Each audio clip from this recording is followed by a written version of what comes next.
seu guloso. País seu guloso. Volta com esse projeto, seu guloso. Porque pensa comigo, né?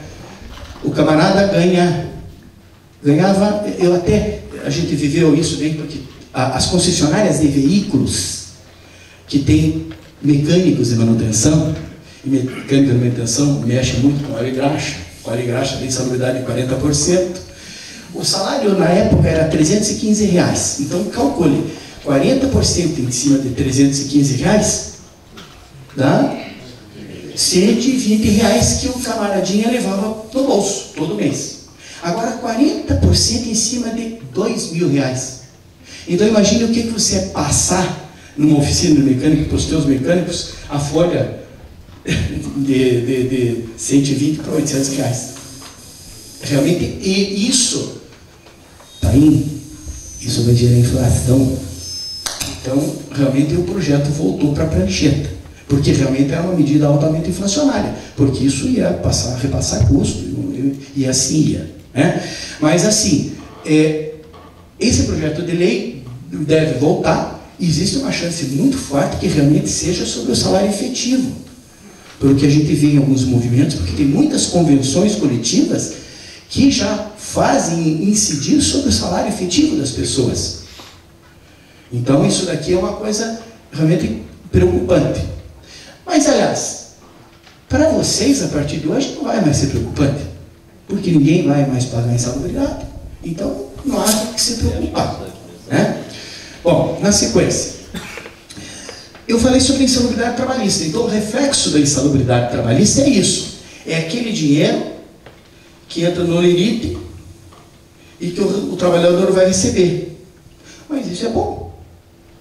Aumenta a renda, esse dinheiro gira no mercado, então nada contra aquilo que ele recebe. O problema começa naquilo que vai em cima desse que ele recebe. Daqui a pouco a gente vai falar sobre isso. Aí existe a insalubridade previdenciária. Então o que acontece?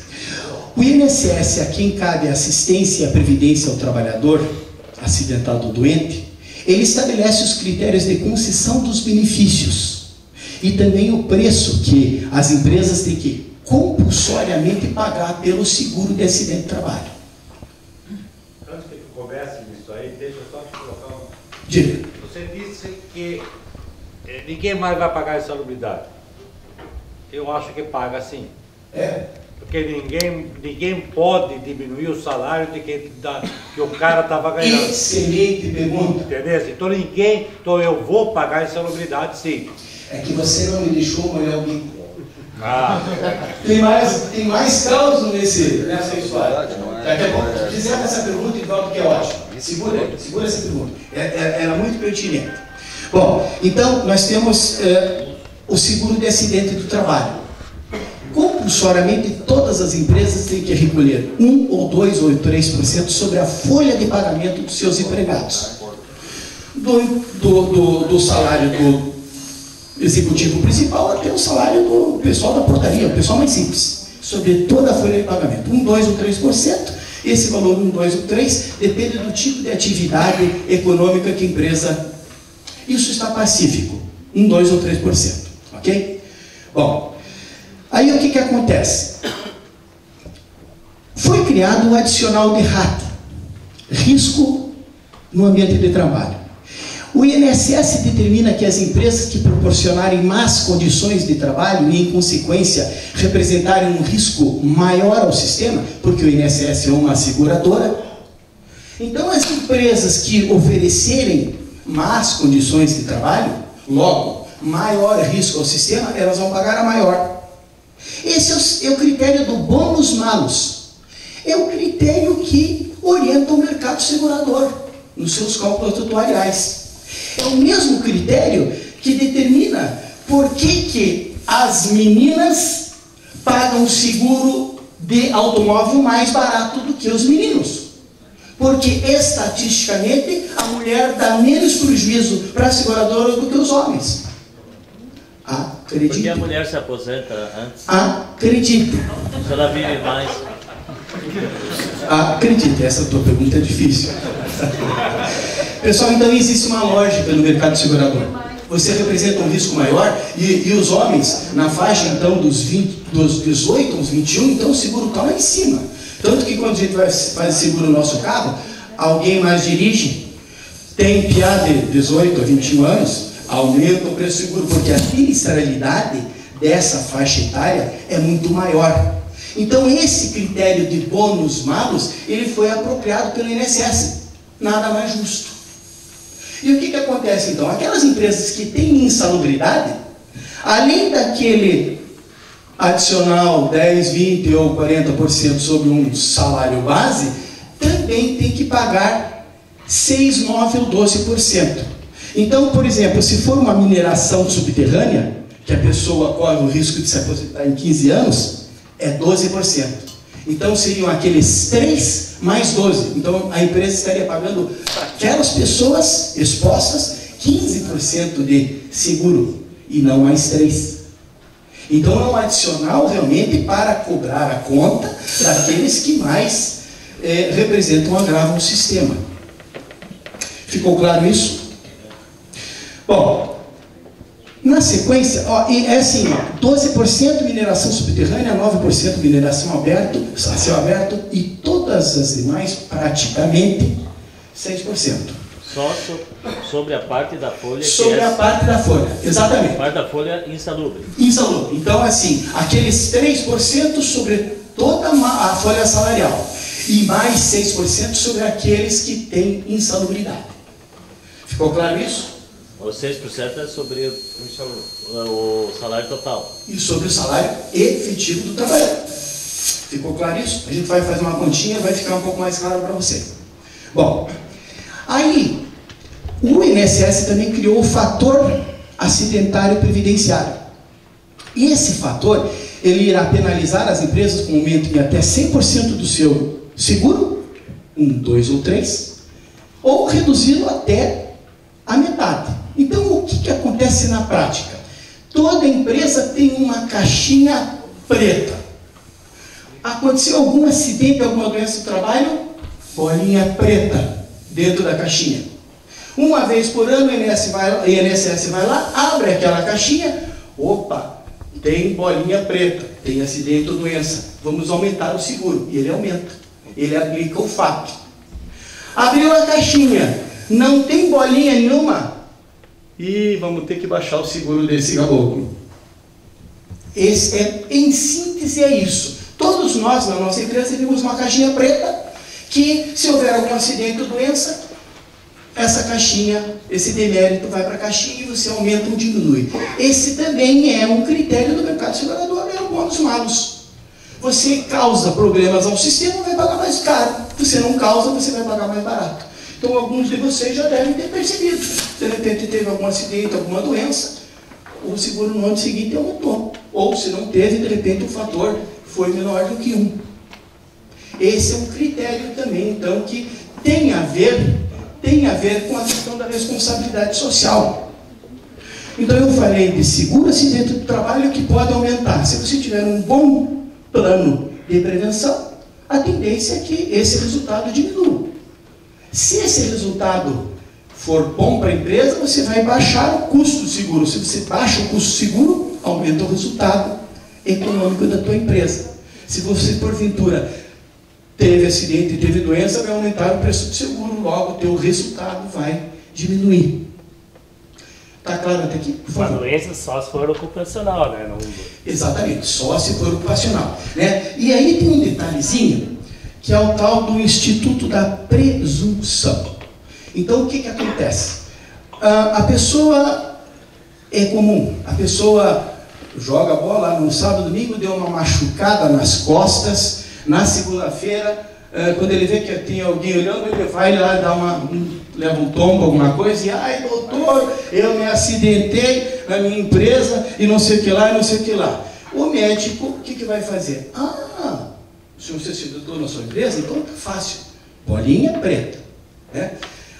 Agora tem o camarada se machucou, jogando bola, mas esqueceu de se acidentar na empresa na frente dos outros.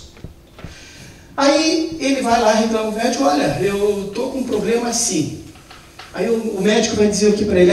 Onde é que você trabalha? Eu trabalho lá numa empresa de couro.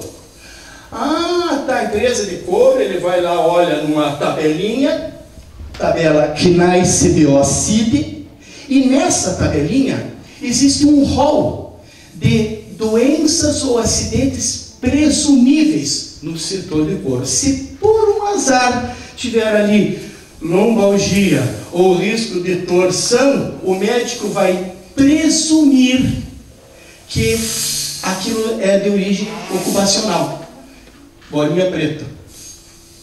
E aí? Eu posso tirar a bolinha preta? Posso.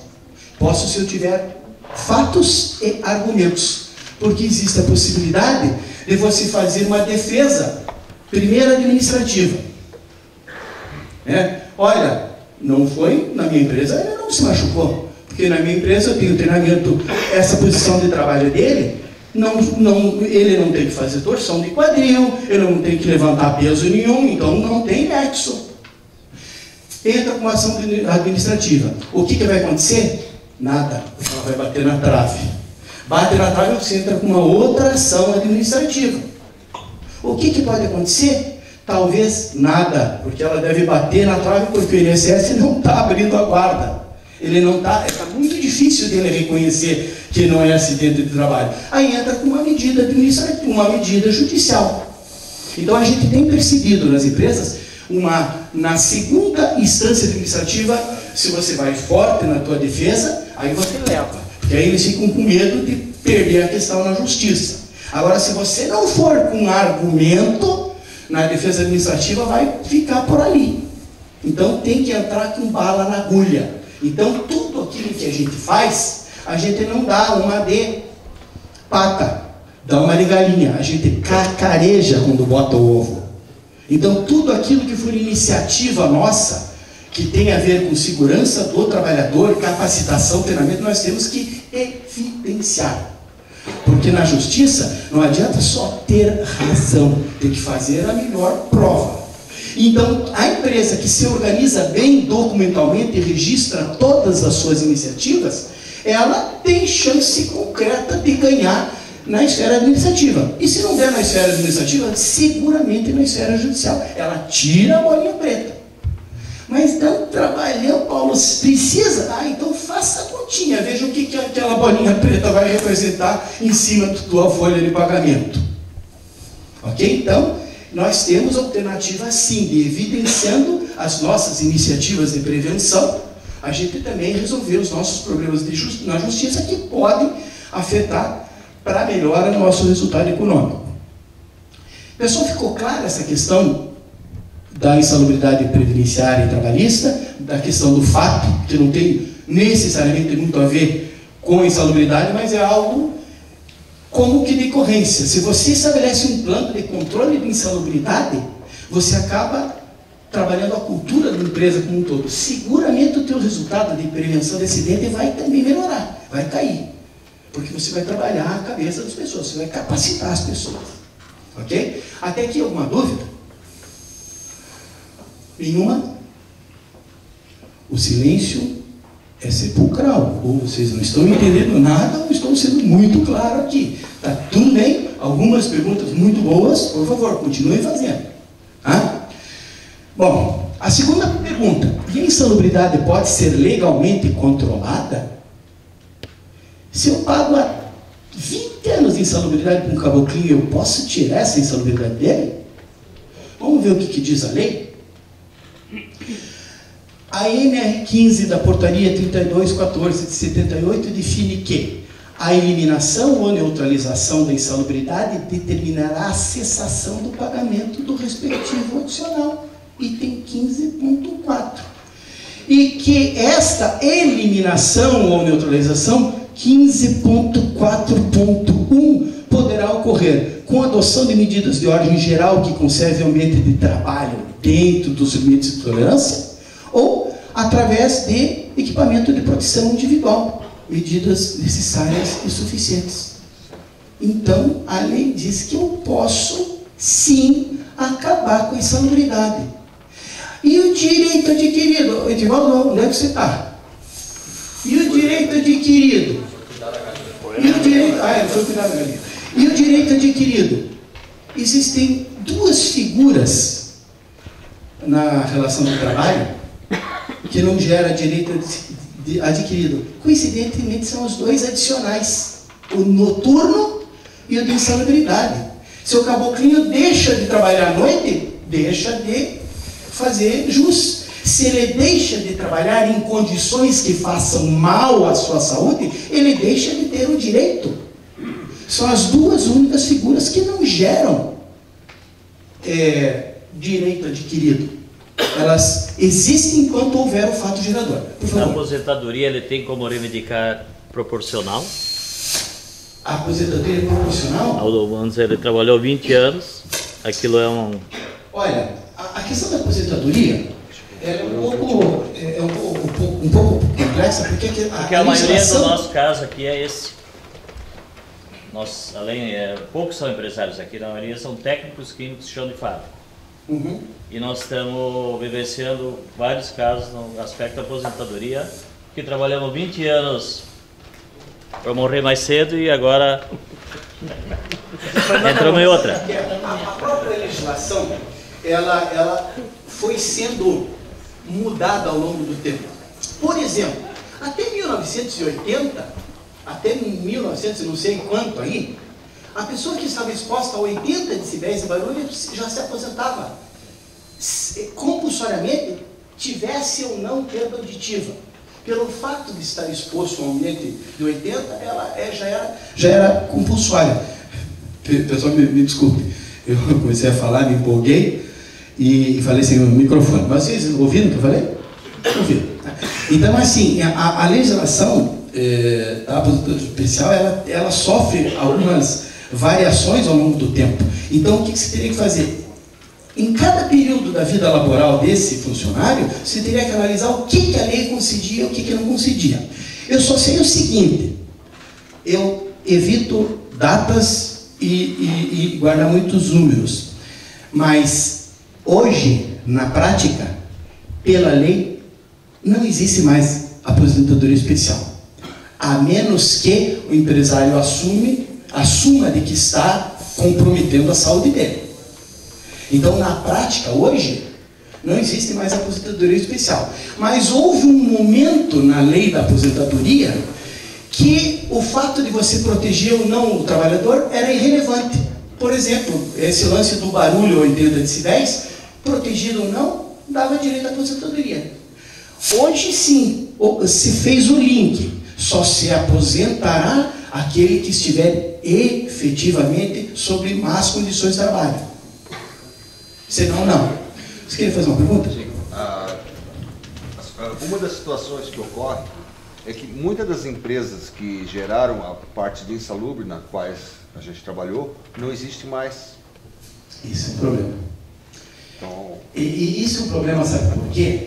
Porque a lei que diz que as empresas tinham que ter esse laudo é de 1978. Então, se você não tem um documento que você era obrigado a ter, eu não sei qual o entendimento jurídico que você vai ter a respeito, né? Mas, assim, existe uma não conformidade. Então, a empresa, se ela não evidenciar coisa contrária, ela pode, de repente, ter que arcar com essa diferença. E hoje, o que está acontecendo? As ações regressivas, né? Então, o que é uma ação regressiva do INSS contra a empresa? A empresa permitiu que a pessoa ficasse doente e ela teve que se aposentar porque ficou com um problema pulmonar ou coisa que o valha. Então, o que o INSS vai fazer? Vai aposentar a pessoa e vai convidar a empresa: ó, está aqui a tua conta. Olha, eu particularmente não gosto disso. Por quê? Porque se eu quiser fazer um seguro de automóvel, eu primeiro escolho a seguradora que eu quero e eu escolho o preço que eu quero pagar pelo seguro. E se porventura eu fiz um seguro de automóvel e cometi uma barbeiragem, culpa minha, e demoli o meu carro e a Ferrari na esquina, a seguradora vai lá e Ela não vem no dia seguinte, Paulo, está aqui a tua conta. Não, por quê? Porque a gente faz seguro justamente para evitar isso. Nós fazemos seguro de acidente do trabalho não porque a gente não quer cuidar do trabalhador, porque existem fatos, né? Veja bem, vocês, o empresário está aqui. O empresário às vezes tem um líder, tem um gerente, são pessoas que vão tomar a decisão por ele. De repente, por alguma desatenção do próprio trabalhador ou de um líder que não capacitou a pessoa pode se acidentar e a conta vai parar na bolsa de quem? De uma pessoa que não teve culpa nenhuma com o fato.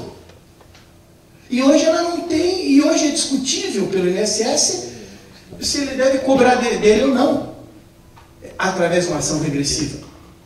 Então, todas as palestras que eu tenho dado aos empresários, através das suas associações comerciais, industriais e sindicatos patronais, eu tenho dito, pessoal, eu acho que está na hora de vocês se mobilizarem, porque, afinal, a gente faz seguro para o imprevisto, não para aquilo que está previsto.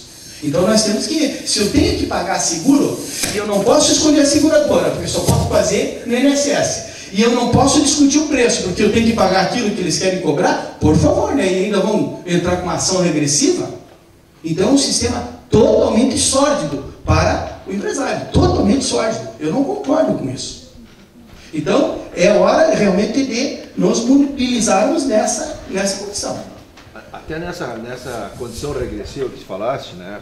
Logo nos primeiros os trâmites de aposentadoria, quando a coisa começou, o grande volume de pessoas se aposentarem, então chegavam na empresa e pediam declaração que o salário que ele trabalhou insalubre, a empresa se negava, porque ela tinha um passivo. E no momento que ela começou a dar facilmente a declaração, posteriori começou a vir a conta. Ah, tu deu a declaração, tu reconheceu que era insalubre, mas tu não recolheu, a tua parte está aqui. Vamos dividir o prejuízo. É isso que está acontecendo de fato. Isso que está acontecendo. Divaldo, você foi cuidar da galinha lá? Você não ouviu a resposta da tua pergunta.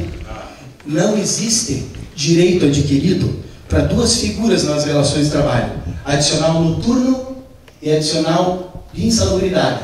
Eles só existem enquanto houver o fato gerador. Ok? Agora tem uma estratégia sobre a qual nós vamos falar daqui a pouquinho, para você não deixar ninguém bravo quando acaba com a insalubridade. Tá? Já vamos ver isso. Bom, então a base legal está aqui. Pode passar. A terceira grande pergunta: a insalubridade pode ser tecnicamente controlada? Bom, tem que ser, né? Porque senão eu não vou ter um fato. E eu só vou poder me defender na justiça se eu tiver fato. Se eu só tiver papel, eu não vou ganhar ação nenhuma. Eu tenho que ter fato, comprovado por papel, mas tem que ser fato. Então eu tenho que realmente controlar tecnicamente. Existe sim. A insalubridade pode ser tecnicamente ou eliminada ou neutralizada. Eliminada se eu tiver tecnologia e dinheiro para investir nessa tecnologia. Ou neutralizada, numa primeira etapa, através de medidas de controle necessárias e suficientes. Ok? Existe uma hierarquia de como se controlar a insalubridade. Só que essa hierarquia ela não está explicitada na lei. É o bom senso. Primeiro, eu tenho que tentar controlar o problema na fonte do risco. Já vamos ver como que faz isso. Depois, se eu não consigo controlar na fonte, na trajetória do risco entre a pessoa e o receptor. Se não der, no receptor, no trabalhador, através de equipamento de proteção individual. Né?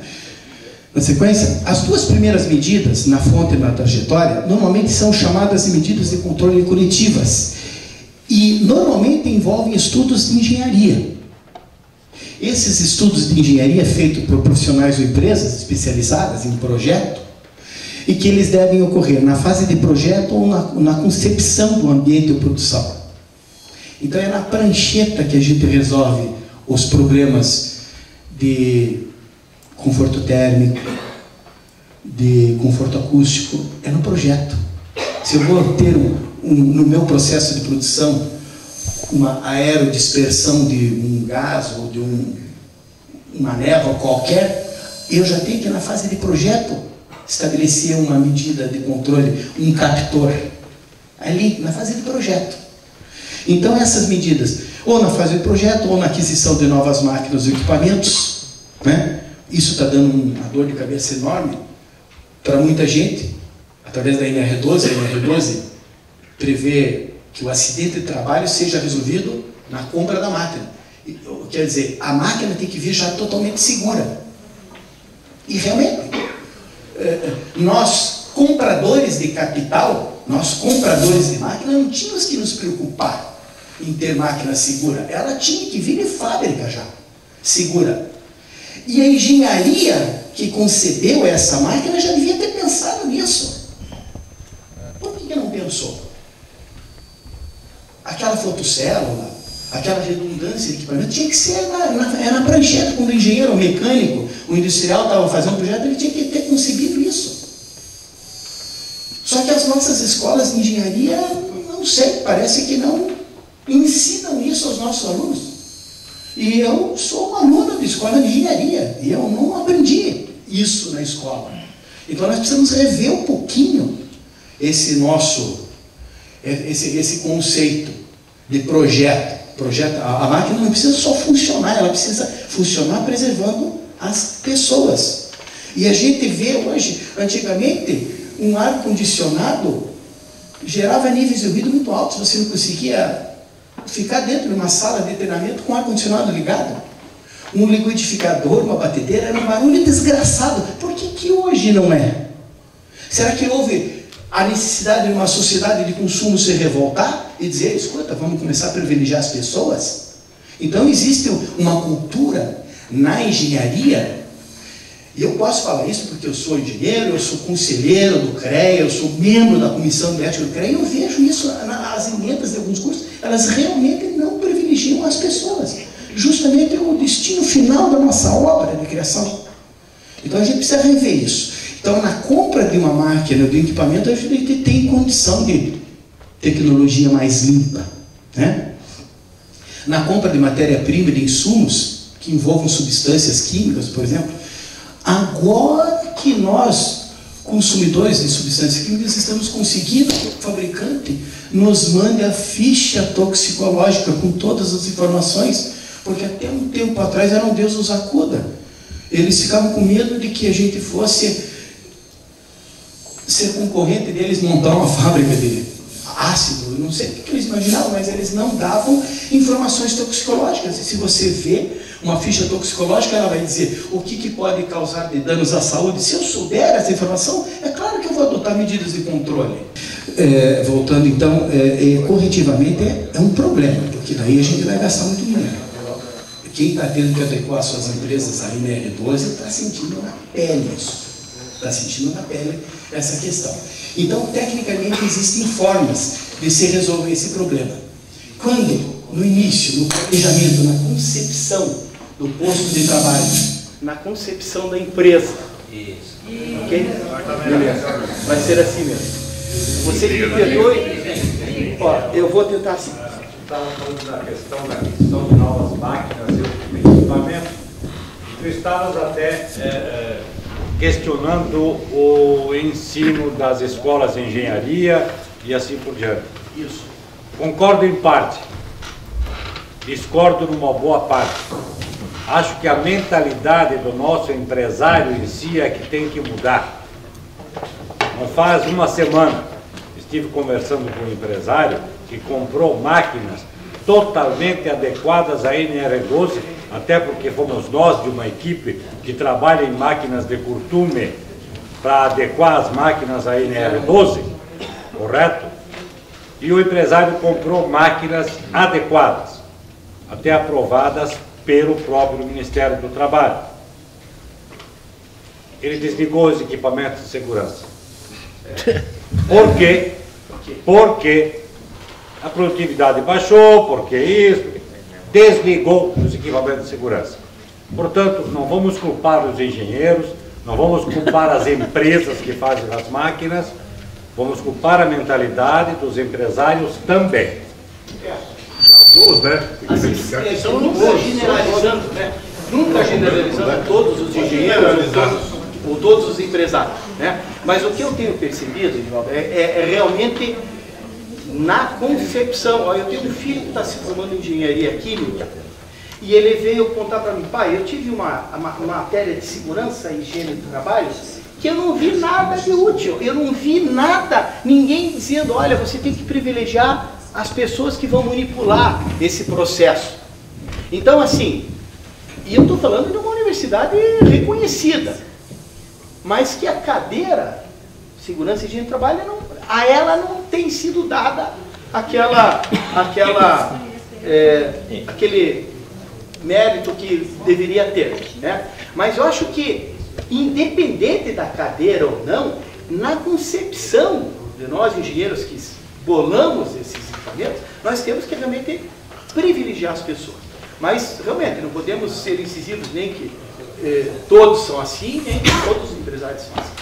Ok?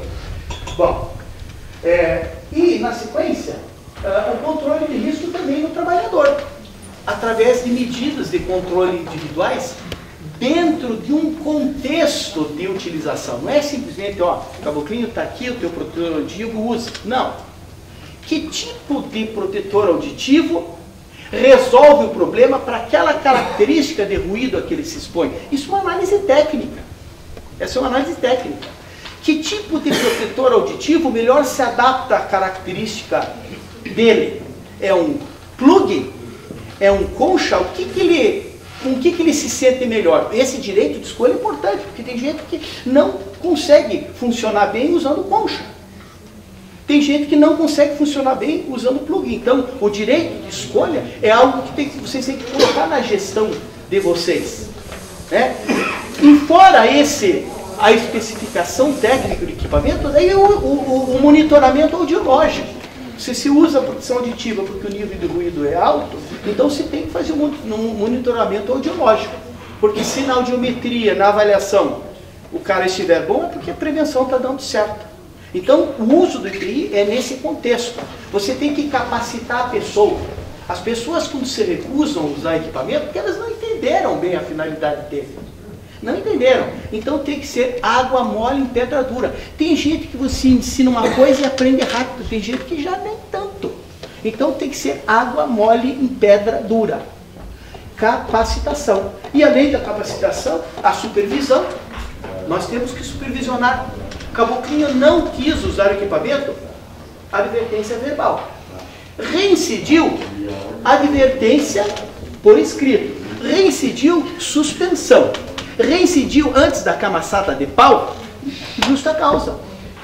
Se vocês tiverem um histórico de que mandaram gente por justa causa porque se recusaram a usar equipamentos, vocês estão feitos juridicamente. Porque vocês estão realmente cumprindo com a missão de